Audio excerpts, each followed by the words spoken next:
Hoje aqui comigo, meus amigos, meus 3 amigos de todo dia aqui, Lorival Santana, Thaís Herédia e o Daniel Hittner. E daqui a pouco nossos especialistas também entram para analisar essa decisão. Antes vamos atualizar, porque teve inclusive atualizações recentíssimas. Há 1 hora, por exemplo, houve uma atualização da própria decisão do ministro. O ministro Alexandre de Moraes, como o país inteiro sabe, determinou hoje a suspensão em todo o território nacional da rede social X, que é de propriedade do Elon Musk, e deu um prazo para que a Anatel realize bloqueios em até 24 horas. A reportagem é de Luciana Amaral.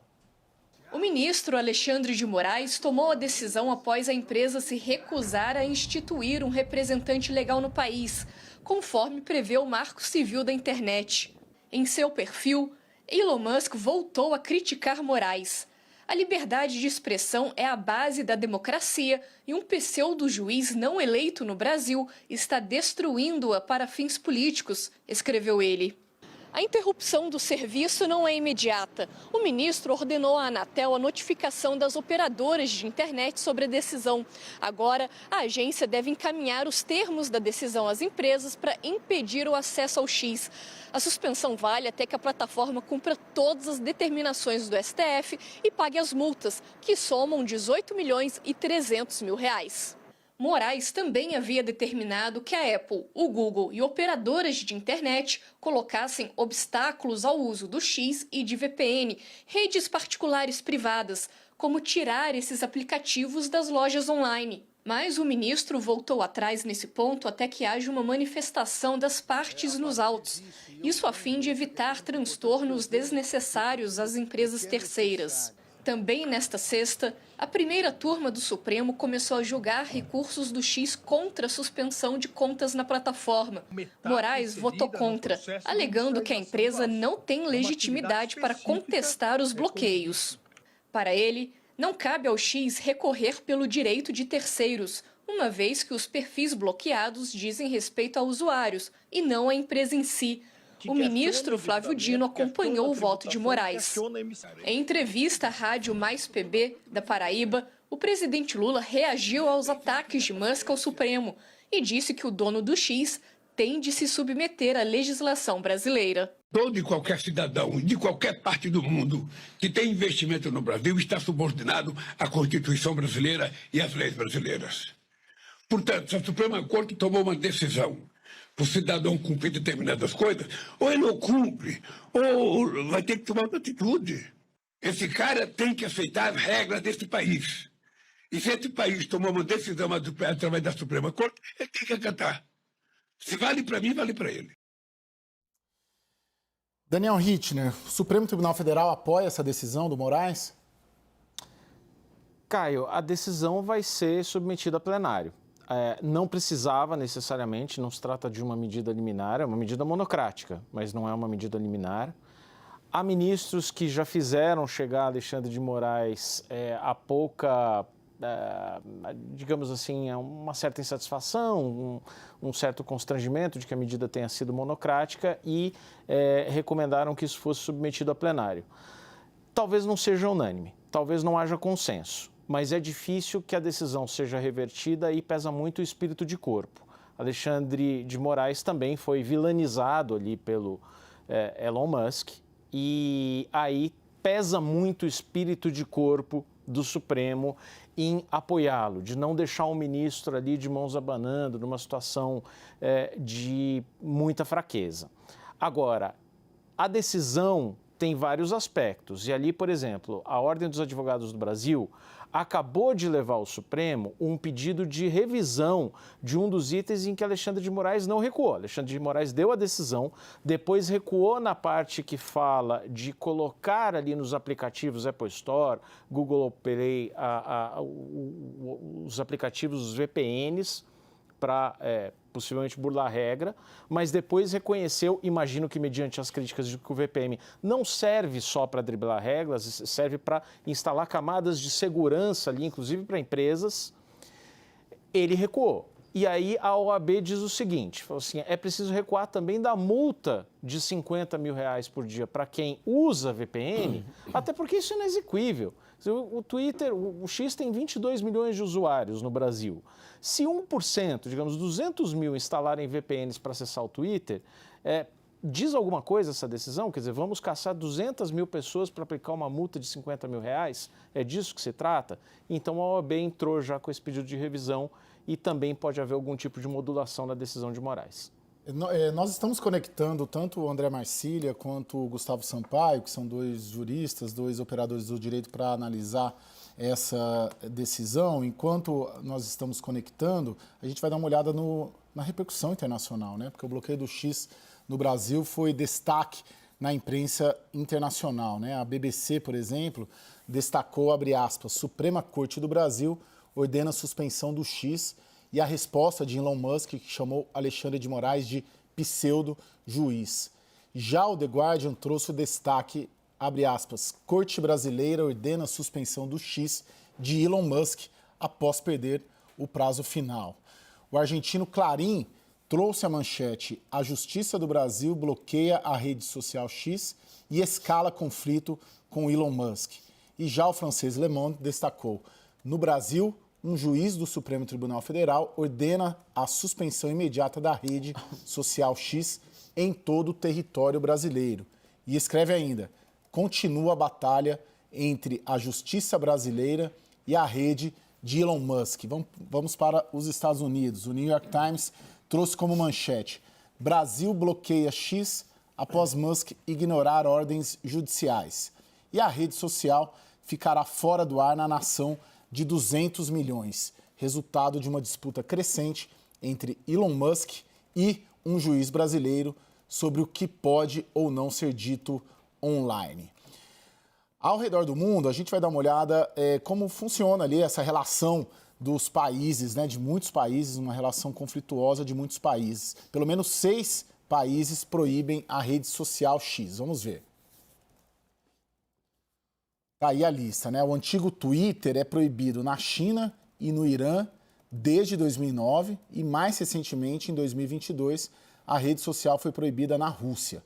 Além desses países, a Coreia do Norte, Myanmar e o Turcomenistão também proíbem a atuação na rede. No início deste mês, o presidente da Venezuela, Nicolás Maduro, assinou um decreto que bloqueava o X por 10 dias no país. Passado o prazo, a rede social continua suspensa. O governo argumenta que está esperando que a empresa indique quem é seu representante no país para que aceite as leis venezuelanas. O Lorival, os países com decisões parecidas são ali, ontem a gente tratou um pouco disso, mas hoje renovou ali, passou um mês de ontem para hoje, né? Algo nos diz quando a gente olha essa lista ou não? São situações diferentes? São situações diferentes, né? Veja que na França o Pavel Durov, dono do Telegram, está preso. Os crimes são um pouco diferentes. No caso do Telegram, ele é acusado de não ter colaborado com as autoridades nas investigações sobre pornografia infantil, transações fraudulentas e narcotráfico, que usam a plataforma. Mas ele foi preso, né? E ele é cidadão francês, além de russo e emirati. No caso do X, é preciso dizer que, de fato, essa ação, né, essa atitude drástica de um juiz do Supremo pode levar, dependendo dos desdobramentos, a uma comparação com países autoritários. Mas eu acho que nós não estamos nesse lugar ainda. E observando toda a imprensa ocidental, de países democráticos, não foi essa leitura que foi feita, não é? E lembre-se também que o Elon Musk, ele não age por princípio de liberdade de expressão. Tanto que ele, depois que assumiu o X, ele fez acordos com Narendra Modi, na Índia, que que bloqueou a exibição de um documentário da BBC que retratava o Narendra Modi como ele é, um supremacista hindu, autoritário e populista. E o Musk, obedientemente, bloqueou as páginas do Twitter que divulgavam esse documentário, além de ele ter sido proibida a sua exibição na Índia. E na Turquia, na eleição de maio do ano passado, a justiça turca, obediente, que é ao Erdogan, pediu ao Twitter o bloqueio de 4 contas e 403 posts que eram críticos ao Erdogan, porque na Turquia é crime criticar o Erdogan, crime passível de prisão. E o Musk, obedientemente, cedeu. Agora, por que ele está brigando com o judiciário brasileiro? Porque o Musk está crescentemente se filiando a uma corrente que é liderada por Donald Trump, Jair Bolsonaro e Javier Milei.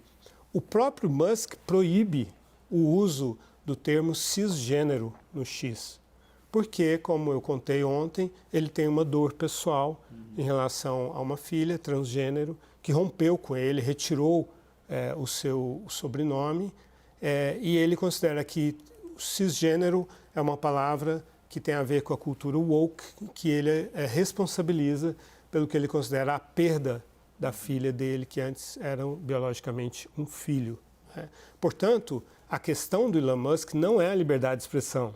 Ele não é coerente nessa defesa. Ele veta aquilo que ele quer vetar no Twitter, ele aceita coibir a liberdade de expressão e faz acordos com governos autoritários quando acha conveniente e não fere a ideologia dele, Elon Musk, e, portanto, ele está agindo muito mais por afinidades ideológicas do que exatamente por defesa da liberdade de expressão. Eu acho interessante você tratar na questão da liberdade de expressão, que a gente separou um trecho, né? A decisão do ministro Alexandre, nós lemos aqui, eu pelo menos me atentei bastante, li, reli. Fernando, você consegue pôr aquele trecho, que acho que é o trecho, a ideia-força, vamos dizer assim, da liberdade de expressão, né? Que ele trata, que é um trecho da decisão do ministro Alexandre de Moraes, na qual ele coloca, inclusive, em negrito, tratando, repetindo ali essa questão do conceito de liberdade de expressão. Está ali, ó. Diz o ministro Alexandre de Moraes, nessa decisão de hoje, Elon Musk confunde liberdade de expressão com uma inexistente liberdade de agressão. Confunde deliberadamente censura com proibição constitucional ao discurso de ódio e de incitação a atos antidemocráticos. Pois bem, nós já temos aqui o professor de Direito Constitucional, Gustavo Sampaio. Muito obrigado, professor, por estar aqui conosco. Tem vários aspectos da decisão, tem mais de 50 páginas a decisão.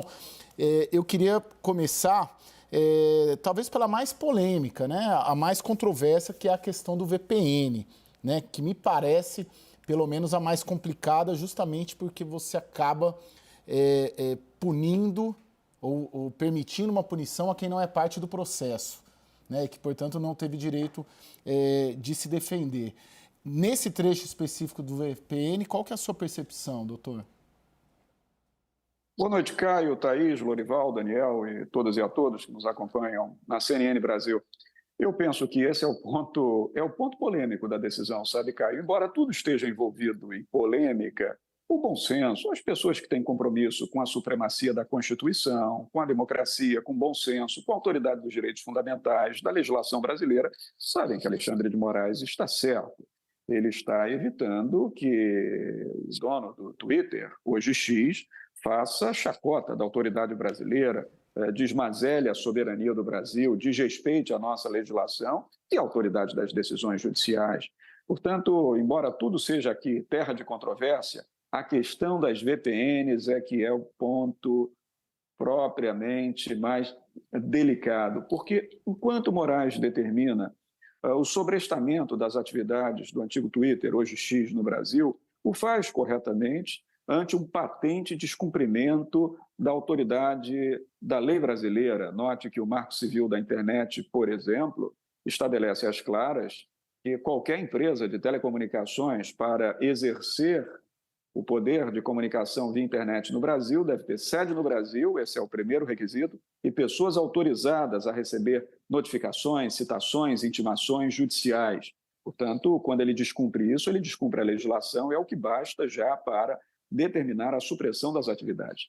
Todavia, impedir que um brasileiro em território nacional, diante do sistema mundial, da rede mundial de computadores, faça uso de uma VPN situada no exterior para ter acesso à rede, impondo-lhe uma multa, isso tem dividido muito o mundo do direito, Caio.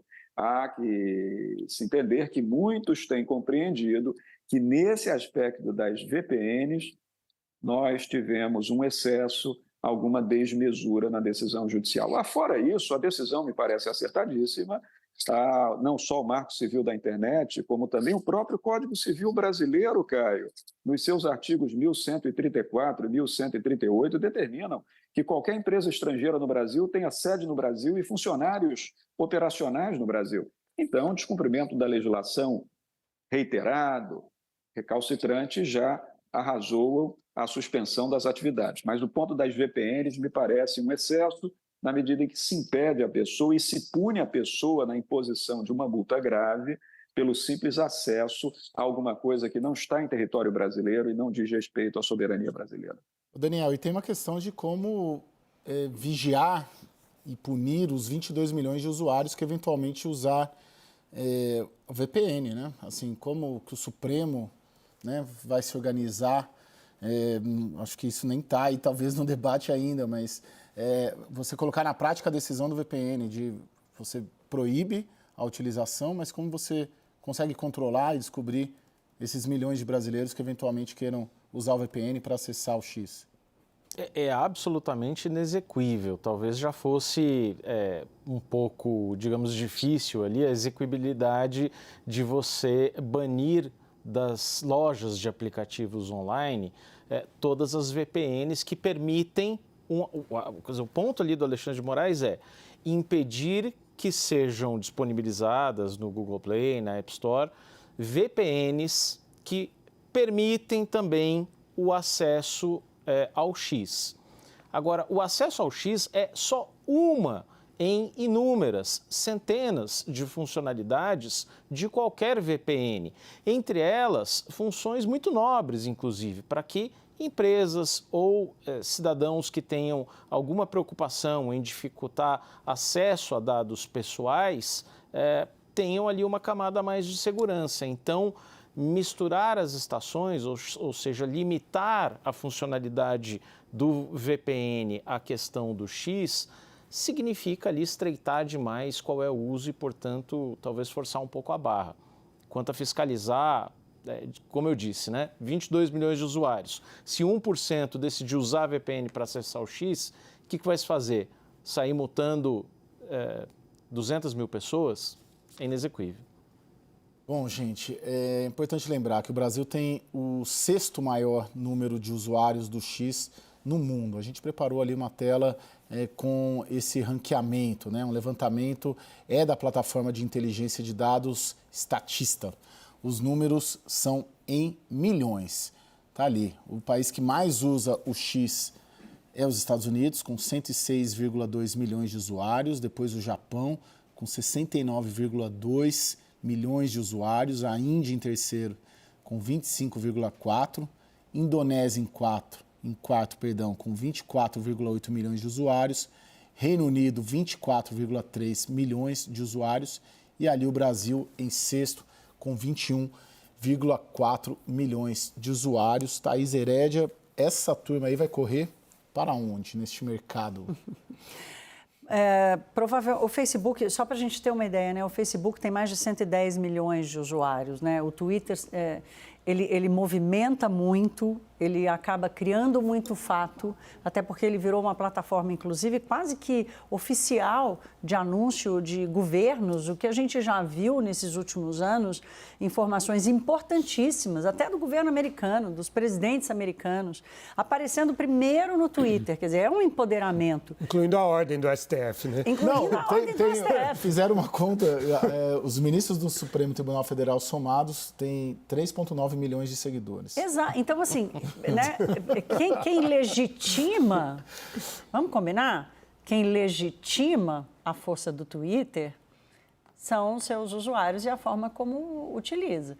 E o fato do Twitter, eu ainda estou no nome antigo, e o fato do X ter se transformado nessa plataforma de anúncio oficial acabou empoderando ainda mais essa plataforma. Então, assim, existem hoje, eu fui fazer o levantamento aqui, existem hoje, tem coisa aqui que eu nunca nem ouvi, mas que já é super antiga. Meu filho, por exemplo, usa muito mais a tal da Discord, que é uma para gamer, mas tem milhões de usuários no Brasil e não é só para adolescente, tem muito adulto que faz jogo.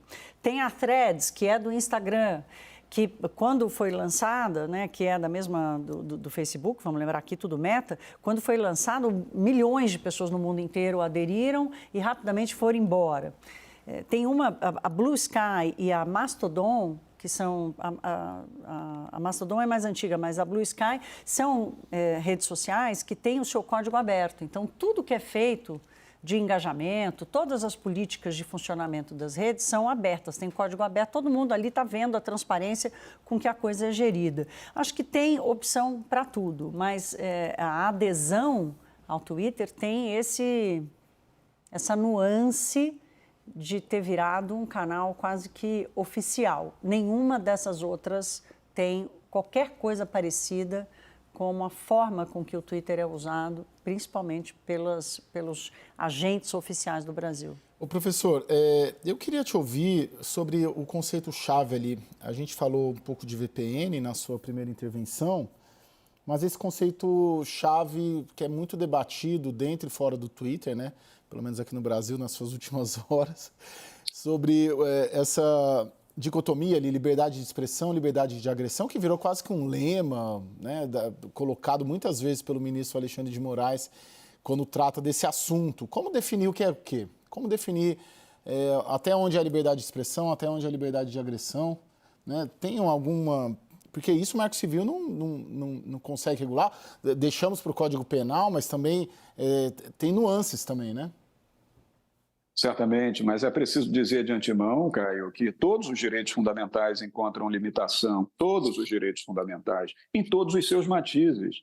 De maneira que existe uma ponderação que muitas vezes se faz em concreto, quando dois direitos fundamentais estão colidindo na aplicação a um determinado caso concreto, e existe uma valoração sobre todos os fatos ocorridos debaixo da Constituição da República. É bom lembrar que a Constituição do Brasil, que é uma Constituição recente na história, de 1988, segue a ótica das constituições do pós-Segunda Guerra Mundial. É, portanto, uma Constituição principialista. É uma Constituição que traz consigo dezenas e dezenas de princípios que são diariamente interpretados pela jurisprudência dos tribunais e aplicados aos casos concretos sobre sua apreciação.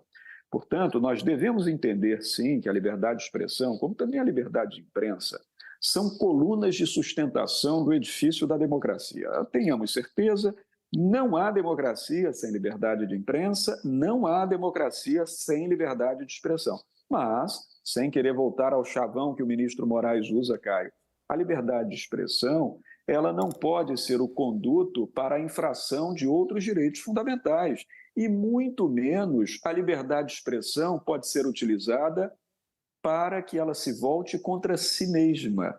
A liberdade de expressão manejada, nós vimos isso em era recente no Brasil, para se insurgir contra o Estado constitucional de direito, a separação de poderes, o direito à vida, os direitos fundamentais, isso excede os seus limites. E, portanto, não há um marco divisor expresso no texto constitucional e na legislação brasileira.